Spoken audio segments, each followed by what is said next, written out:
Langit Taipei berseri seiring ribuan pekerja migran Indonesia PMI di Taiwan memenuhi balai kota pada Minggu 25 bulan 8 2024 malam. Hari itu menjadi saksi perhelatan Festival Budaya PMI yang meriah, di mana Surya Nyaring Denny Caknan menggema membawa segenap penonton ke tanah air tercinta dalam satu harmoni yang tak terlupakan.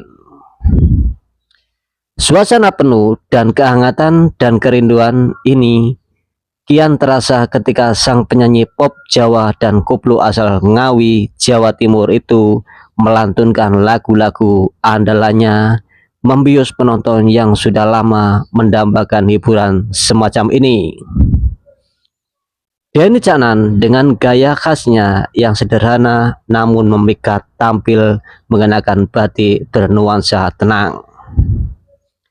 Ia membuka penampilannya dengan lagu Indonesia Pusaka yang langsung disambut riuh sorak-sorai penonton.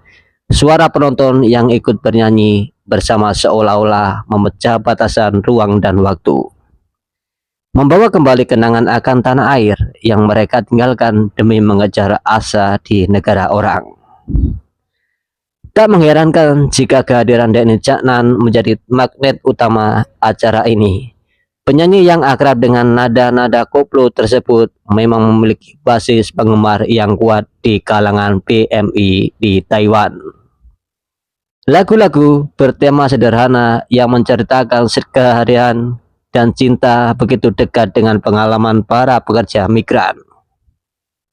Tidak sedikit penonton yang terlihat hafal setiap lirik dan menyanyikan perlahan betapa lagu-lagu Denny telah memenuhi hari-hari panjang mereka di perantauan.